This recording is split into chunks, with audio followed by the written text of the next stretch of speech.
సిఎస్బిఐఏఎస్ అకాడమీలో civil services coaching కి కొత్త బ్యాచ్ సెప్టెంబర్ 25 నుంచి స్టార్ట్ అవుతుంది. ఇది ప్రిలిమ్స్ మెయిన్స్ మొత్తం సిలబస్ కవర్ చేస్తుంది. ఈ బ్యాచ్ డ్యూరేషన్ 10 months ఉంటుంది. సెప్టెంబర్ 25 నుంచి స్టార్ట్ అయ్యే ఈ బ్యాచ్ దాదాపు జూన్ జూలై వరకు ఈ బ్యాచ్ కొనసాగుతుంది. ఇది అందరు విద్యార్థులు ఎవరైతే సీరియస్ గా 2025 అటెంప్ట్ కోసం ప్రయత్నిస్తారో వాళ్ళ కోసం ఇది ఎర్లీ బ్యాచ్ అని చెప్పవచ్చు. శాంతినికేతన్ ఈ పేరు వినంగానే మనకి రవీంద్రనాథ్ ఠాగూర్ గుర్తొస్తారు. పిల్లలందరూ ఓపెన్ ఎయిర్ లో చెట్ల కింద కూర్చుని చదువుతుండే రెసిడెన్షియల్ స్కూల్ అనమాట. ఆయన డ్రీమ్ ఎడ్యుకేషన్ ప్రాజెక్ట్ ఇది. యాక్చువల్గా నేషనల్ ఎడ్యుకేషన్ పాలసీ ఆయన ద్వారా కొంత ఇన్స్పైర్ అయిందని చెప్పి ఈ మధ్య అమిత్ షా గారు కూడా ఒక మీటింగ్లో చెప్పారు. శాంతినికేతన్ అనేది ఒక model education system. Rabindranath Tagore dream education అనమాట.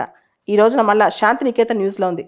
దానికి కారణం వెస్ట్ బెంగాల్లో బీర్భూమ్ జిల్లాలో శాంతినికేతన్ ఇప్పుడు ఏదైతే విశ్వభారతి యూనివర్సిటీ ఉందో ఆ ప్రాంతాన్ని శాంతినికేతన్ అని పిలుస్తున్నారు. ఆ శాంతినికేతన్ యునెస్కో వరల్డ్ హెరిటేజ్ లిస్ట్లో స్థానం దొరికింది. 41st world heritage site India నుంచి శాంతినికేతన్ అయిందనమాట. దాంతో పెద్ద సెలబ్రేషన్ జరుగుతుంది ఇండియా. మోడీ గారు అన్నారు ఇది భారతీయులకి ఒక ప్రౌడ్ మూమెంట్ అని. యాక్చువల్గా 2010 నుంచి కూడా శాంతినికేతన్ని వరల్డ్ హెరిటేజ్ లిస్ట్లో చేర్చడానికి ఎంతో ప్రయత్నించాం. 2021లో మళ్ళీ తిరిగి ఫైల్ పంపించాం అనమాట డోజియర్ వాళ్ళకి. Archaeological survey of India along with మన శాంతినికేతన్ అథారిటీస్ వీళ్ళందరూ కలిసి ఒక డోజియర్ తయారు చేసి పంపిస్తే ఇప్పుడు యునెస్కో వరల్డ్ హెరిటేజ్ లిస్ట్లో స్థానం దొరికింది. ఇన్ఫ్యాక్ట్ మనం చెప్పాలంటే ఒక living university heritage university living heritage university status ఇప్పుడు ఆ ప్రాంతానికి వచ్చిందనమాట. వరల్డ్లోనే ఇలా ఒక యూనివర్సిటీ ప్లేస్కి ఇట్లాంటి హెరిటేజ్ ప్లేస్ రావడం ఫస్ట్ టైం. విశ్వభారతి ఉన్న ప్లేస్ అంటే శాంతినికేతన్ ప్లేస్కి first university living heritage university in the world ఇప్పుడు ఆ స్థానం కూడా దొరికింది. సో యాక్చువల్గా చాలా ఇంపార్టెంట్ హెరిటేజ్ ప్లేస్ అని చెప్పొచ్చు. శాంతినికేతన్ హెరిటేజ్కి చాలా ఫేమస్ అనమాట. అప్పట్లో ఎక్కడ చూసినా బ్రిటిష్ కలోనియల్ ఆర్కిటెక్చరల్ ఓరియంటేషన్స్కే ఎక్కువ ప్రాధాన్యం ఇచ్చేవాళ్ళు. కానీ శాంతినికేతన్ మాత్రం pan Asian modernity ancient medieval పీరియడ్లో ఫోక్ ట్రెడిషన్స్ దృష్ట్యా అక్కడున్న ఆర్కిటెక్చర్ మొత్తం పాన్ ఏషియన్ మోడర్నిటీ అంట. So Rabindranath Tagore favourite place ఇది. దీనికి వరల్డ్ హెరిటేజ్ లిస్ట్లో స్థానం దొరికింది.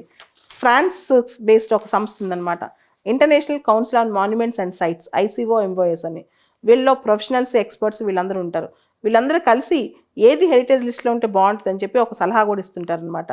శాంతినికేతన్ అనేది ఈసారి అందరూ కలిసి ఆమోదయోగ్యంతో చేసిన ఒక ఇది. శాంతినికేతన్ని చాలా పాపులర్గా యూనివర్సిటీ టౌన్ అని పిలుస్తుంటారు. అది కోల్కతా నార్త్ నుంచి 100 miles దూరంలో ఉంటుంది. బేసికల్గా శాంతినికేతన్ అనేది ఆశ్రమం అనమాట. దేవేంద్రనాథ్ ఠాగూర్ గారి ఆశ్రమం ప్లేస్ అనమాట. స్లోగా అక్కడికి రవీంద్రనాథ్ ఠాగూర్ గారు ఒక స్కూల్ పెట్టడం, తర్వాత అక్కడ ఎంతోమంది వాళ్ళ కుల మతాలకు ప్రమేయం లేకుండా ఎంతోమంది ఇప్పుడు అక్కడికి వచ్చి మెడిటేట్ చేస్తుంటారు, ధ్యానం చేస్తుంటారు అనమాట. సో అక్కడ చాలా పీస్ఫుల్ అట్మాస్ఫియర్ కూడా ఉంటుంది అంటుంటారు. అండ్ విశ్వభారతి అనేది ఇప్పుడున్న బెంగాల్కి ఓన్లీ సెంట్రల్ యూనివర్సిటీ అనమాట. ఇప్పుడున్న విశ్వభారతి యూనివర్సిటీ శాంతినికేతన్లో Bengal's only central university. And Indian prime minister దానికి ఛాన్సలర్గా వ్యవహరిస్తారు. మన దేశ ప్రధాని దానికి ఛాన్సలర్ అనమాట. So Nobel literature prize winner Rabindranath Tagore అక్కడ అసోసియేట్ అవుతాం. తర్వాత అమర్త్య సేన్ అక్కడే చదువుకోవటం, ఇందిరాగాంధీ అక్కడే చదువుకోవడం, ఇంకా చాలామంది అక్కడే చదువుకోవడం గొప్ప విషయం. ఇన్ఫ్యాక్ట్ 1921 నుంచి అక్కడ విశ్వభారతి స్టార్ట్ అయింది. తర్వాత 1950sలో విశ్వభారతికి యూనివర్సిటీ స్టేటస్ వచ్చింది. 1951లో విశ్వభారతికి సెంట్రల్ యూనివర్సిటీ స్టేటస్ వచ్చిందనమాట.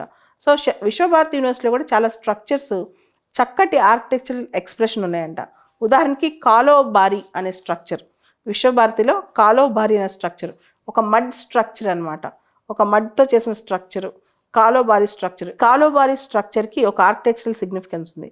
తర్వాత అక్కడ మాస్టర్ మొషాయి స్టూడియో అని ఉంది.